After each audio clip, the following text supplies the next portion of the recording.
Hi hello నమస్తే ప్రేక్షకులందరికీ నమస్కారం అండి. ఈరోజు మనం వంటగది సంబంధించిన చాలా మందికి చాలా కన్ఫ్యూజన్స్ అనేవి ఉంటాయి. ఈరోజు వరకు ఎవ్వరూ చెప్పనటువంటి ఒక కొత్త కాన్సెప్ట్ని మీ ముందుకు నేను తీసుకొస్తున్నాను. సో ఇక్కడ వంటగది ఎక్కడ పెట్టాలనే విషయం ఈరోజు వరకు ప్రతి ఒక్కరికి తెలిసింది ఒకటే ఒకటి, అది ఒక్కటి ఆగ్నేయం. సో గుర్తుపెట్టుకోండి, మనకు కేవలం ఆగ్నేయంలోనే పెట్టాలనేది అన్ని శాస్త్రాలు చెప్పాయని మీరు అనుకుంటున్నారు. అది రాంగ్ అండి.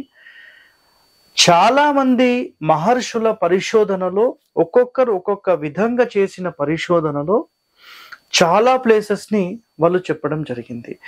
సో ప్రజెంట్ సమాజంలో అయితే చాలా మందికి తెలిసింది కేవలం ఒక ఆగ్నేయం తప్ప వేరేది ఏమీ తెలియదు. సో మయాన్ మహర్షి తాను రాసిన గ్రంథాలలో ఆయన క్లియర్గా ఒకటే ఒకటి చెప్పారండి. అన్నిటికంటే టాప్ మోస్ట్ ఒక కిచెన్ ప్లేస్ ఎక్కడ అంటే నార్త్ ఈస్ట్, ఈశాన్యం వైపు. ముందుగా మీకు ఇక్కడ దిక్కులను నేను రాయలేదు కాబట్టి ముందుగా దిక్కులు రాద్దాం. ఇది తూర్పు, ఇది ఆగ్నేయం, ఇది దక్షిణం, ఇది నైరుతి, ఇది పడమర, ఇది వాయువ్యం, ఉత్తరం, ఈశాన్యం.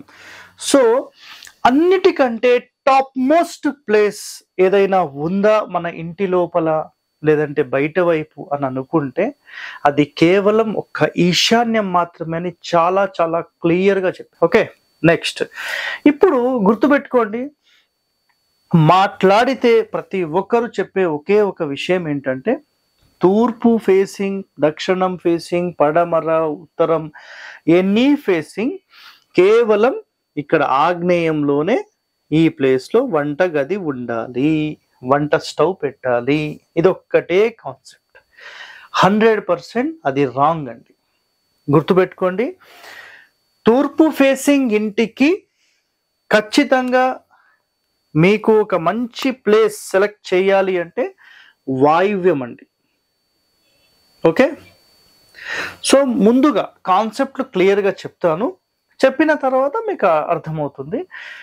సో ఫస్ట్ కండిషన్ అంటే ఇప్పుడు ఏపీ తెలంగాణలో పాటించే కండిషన్స్ ఏంటంటే మొట్టమొదటిగా ఏ ఫేసింగ్ ఉన్నా కూడా ఆగ్నేయంలో ఉండాలి.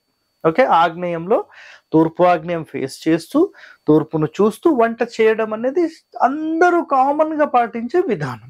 ఇదైతే అందరికీ తెలిసిందే, ఇదేం కొత్త కాదు. రైట్, ఓకే, ఇది అయిపోయింది. ఇప్పుడు రెండవ కాన్సెప్ట్లోకి వెళ్దాం. రెండవ కాన్సెప్ట్లో ఇక్కడ చూడండి, మానసారా.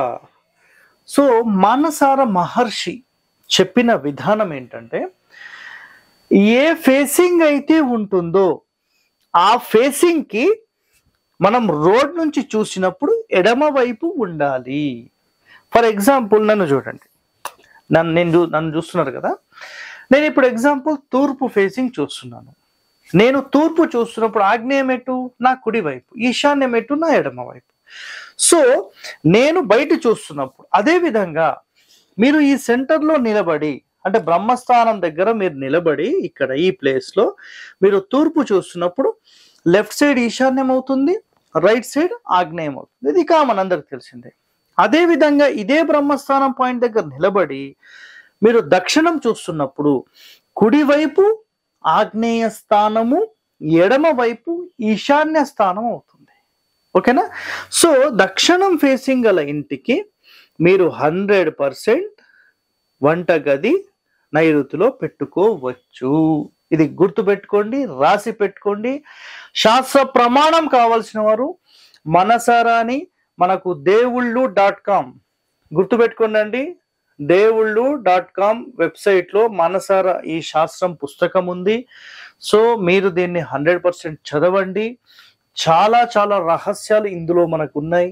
ఇంకా మీకు మనసారకు సంబంధించిన ఇంగ్లీష్ ఎడిషన్స్ కావాలి, సంస్కృతం శ్లోకాలతో పాటు కావాలనుకుంటే మీరు మనకు Amazon.comలో లేదంటే ఆన్లైన్లో చాలా స్టోర్స్లో 7 వాల్యూమ్స్ అనేవి దాంట్లో ఉంటాయి. అందులో 1 or 2 మాత్రమే మనకి ఇంపార్టెంట్. బట్ అన్నీ ఉంటే దాని యొక్క కండిషన్స్ ఏంటి, దాని యొక్క ప్రాక్టికల్ ఏంటి విత్ ఫోటోస్, దాని తర్వాత ఎన్సైక్లోపీడియా లాగా ఒక డిక్షనరీ, ఇవన్నీ దాంతో పాటు ఇస్తారు. సో దాంట్లో చాలా రహస్యాలు అనేవి మీకు ఉంటాయి.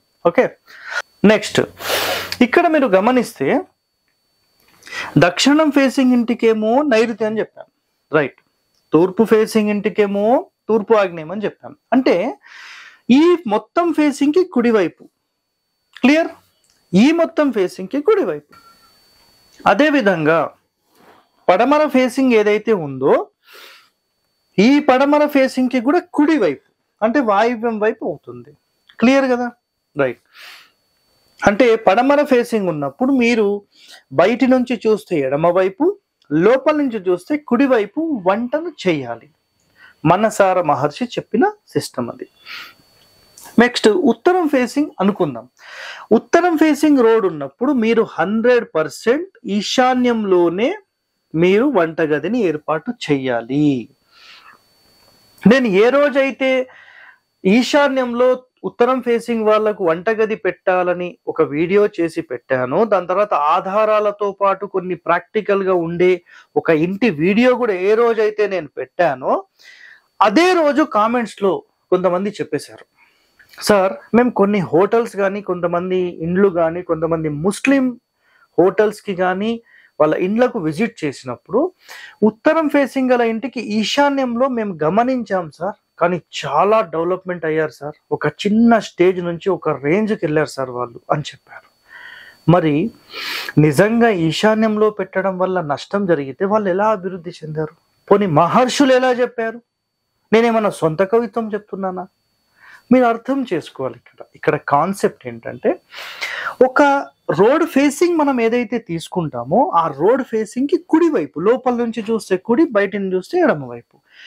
గుర్తు పెట్టుకోండి, నేను ఇక్కడ స్టవ్లు ఎక్కడ పెట్టానో ఈ ప్లేసెస్ మాత్రమే అలౌడ్.